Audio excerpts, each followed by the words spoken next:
Because I'm the one with the... And by the way, those TVs on TVs, they're microwaves. Isn't that M. Night Shyamalan? That's M. Night Shyamalan, not Michael Bay. Michael Bay is more like those TVs turn into robots and then fight each other. They're alien TVs that blow up. Wait until his version of Turtles come out. That's what I was just poking fun of. I think that shit got canned. Thank God. As soon as he said aliens, they're like, the fuck you say? He's been later, they're like, look, we're like 80 fucking years old, but even we realize this is fucking retarded. The nerd community rose up and said, fuck you. No more. Eastman and Laird, after their marketing horror of the original Ninja Turtles, they're like, this is too far for even us. Yeah. Alright, so... Sure, I just want to make a comment on your performance. You read everything in the same kind of performance voice. Yep. Yeah. Everything. Alright. Is that intentional? Have you practiced this? No. Is there any reason for that? No. Okay. just curious. Sometimes it's a little louder or the tempo's a little faster, but it's always the same. It's the same rhythm? Yeah. A it's not a bad haiku. thing. It's just... I'll work on that. Yes. A haiku and a deeply emotional poem about how your grandfather used to sodomize you. Both sound the same. My grandfather did not use to sodomize me. That was a metaphor. He still does? So, for life. Vary your tone a little, maybe? Okay, yeah, I can get that. That ex-girlfriend you were together with forever, does this have any roots with her?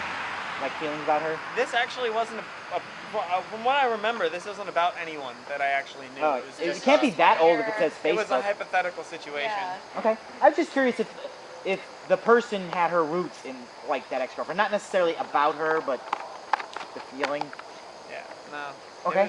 It was just like, I guess it was the idea of, like, it came about because I found somebody online that I used to know. Okay. That turned out to be dead, and I didn't know that they had died. And then I just kind of romanticized it. Well, then it is kind of about somebody. But yeah, but it's not like about that person. It's like, it had its else. spark in that Yeah. situation.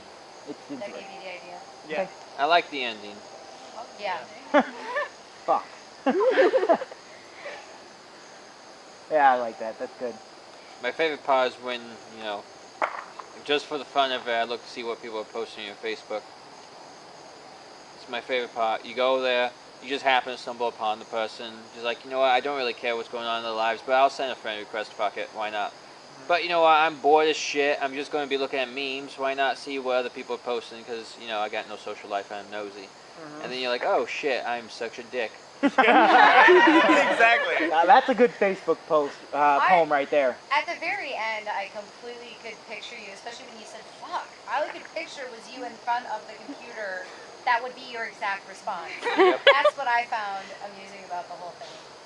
And the fact that it's very relatable. You know what I mean? We lose touch with people all the time. I can hear you saying those exact words too, only you'd probably be twitching more.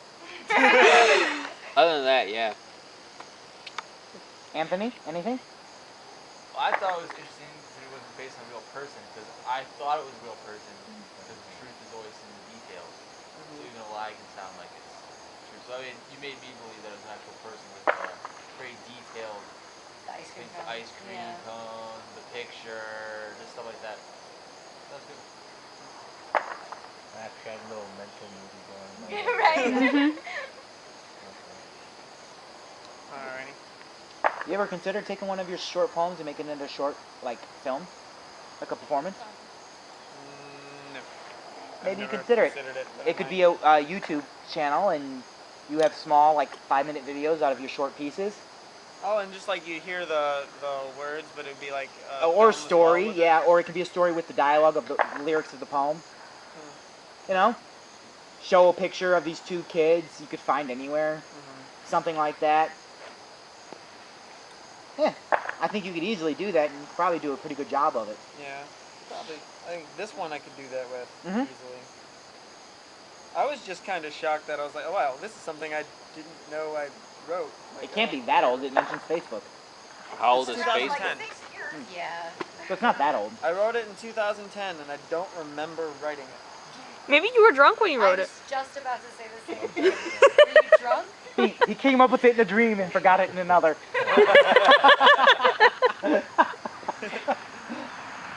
a comment on here, like, because I pulled it up from the website I have all my poems on, and somebody responded, "Great story, a window into your life."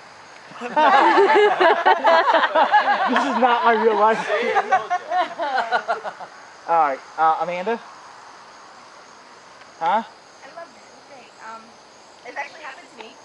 Similar story. Met somebody when I was younger and lost contact with them and found their Facebook about 4 months ago, and they had come to themselves. And I sent them a message previously to finding that out. So I didn't quite have that situation, but there was a girl that I went to high school with. She wasn't a very popular girl. She wasn't a very attractive girl. But she was very nice. And of course, like everyone else, I was very unpopular, but most people ignored my existence. She was one of them kind of people. But at my freshman homecoming, I had no friends, so I decided to go with her as friends. I didn't decide. She was going to do the same thing. And she lived 1 block from me. We barely associated. So we went kind of as friends, but I didn't really admit she was friends, and as soon as I got there, I sort of scattered. And then after high school, I mean, she was always involved with groups of my friends, so she was always there. So we were friendly. She moved off. She went to college. She moved out to Texas. She was working for a photography studio. My next hearing of any news about her was that she had died at the age of 21, and that she was having a funeral. And my first thought was, wow, I treated her like shit. I went to a homecoming with that girl and barely knew her existence. It's like interesting about that stuff in retrospect, like, you know. There was a guy that I thought was a complete tool in my poetry class when I went to Kent, Maine. I was the hiking class. I thought he was a complete tool.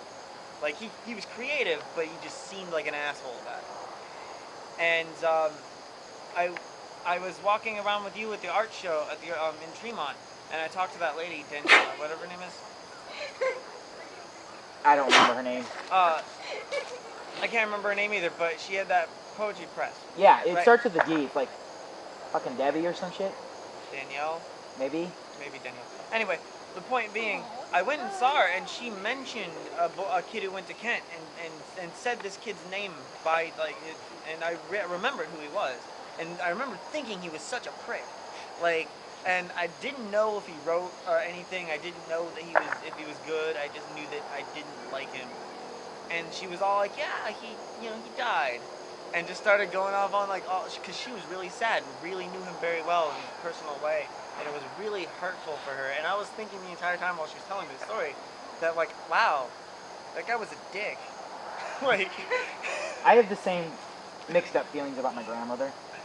I've briefly explained this story before. I'm going to go on my personal thing, and then we'll get back to you in a second.